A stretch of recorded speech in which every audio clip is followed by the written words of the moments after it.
شادی زندگی کا مقصد نہیں ہے، زندگی کا حصہ ضرور ہے۔ کیا آپ اسی لیے پیدا ہوئے ہیں کہ بس کسی اچھے انسان سے شادی ہو گئی اور زندگی کا مقصد پورا ہو گیا؟ اور اگر اس میں تاخیر یا کوئی مس ایپ ہو گیا یا کوئی پسند کا انسان نہ ملا تو اسے زندگی کا اینڈ ہی سمجھ لیا جائے، خود کو ختم کر لیا یا ناشکری اور ڈپریشن میں زندگی گزار دی؟ مومن تو ایسا نہیں ہوتا۔ مومن تو بڑے مقاصد کے لیے جینے والا ہوتا ہے، اس کی سوچ تو اس سے بہت آگے کی ہوتی ہے۔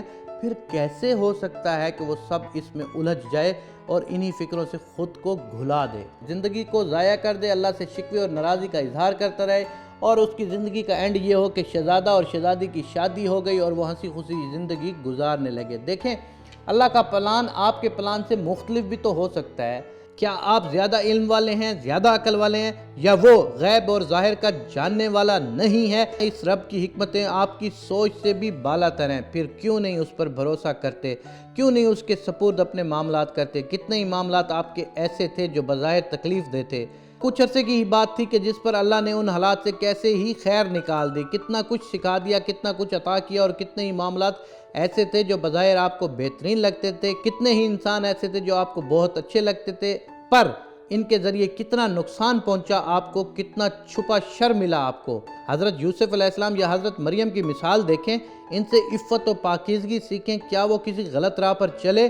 کیا اپنی زندگی انہوں نے ان چھوٹی چھوٹی فکروں میں گزار دی؟ کیا ان کی زندگی کا صرف یہی مقصد تھا؟ چلیں حضرت آسیہ، حضرت نوح، حضرت لوط کی ازواج کی مثال دیکھ لیں۔ کیا انہوں نے اس غم میں زندگی گزار دی یا اس غم میں اپنی زندگی کو ضائع کر دیا کہ ان کے پارٹنر ان کی توقعات کے مطابق یا ان جیسے نہیں ہیں، وہ دین میں ان کے مددگار نہیں، وہ اس سب سے بالا تر تھے، ان کی زندگیاں اپنے رب کے نام تھیں، ان کا مقصد رب کی رضا، اس کے دین کی سربلندی تھا، تبھی ان کے ساتھ اللہ کی مدد شامل تھی۔ اور ایسا اس وقت ہوتا ہے جب آپ اللہ کی رضا میں راضی ہو جاتے ہیں۔ آپ کی زندگی کا قطعاً یہ مقصد نہیں ہونا چاہیے کہ آپ نے اپنی شادی کر لی اور ہنسی خوشی زندگی گزارنا شروع ہو گئے۔ شادی کا مقصد کبھی بھی یہ نہیں ہو سکتا کہ آپ نے اپنی من پسند کے کسی بندے کو چنا اور اسے شادی کر لی اور اپنی زندگی کو گزارنا شروع کر دیا۔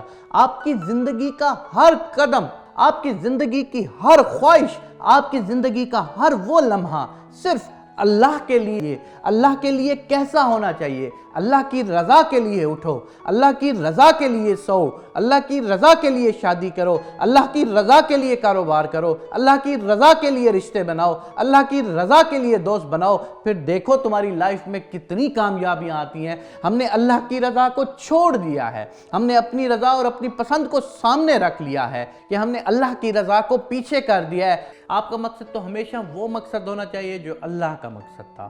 آپ کا مقصد ہمیشہ وہ ہونا چاہیے جو دین اسلام کا مقصد تھا۔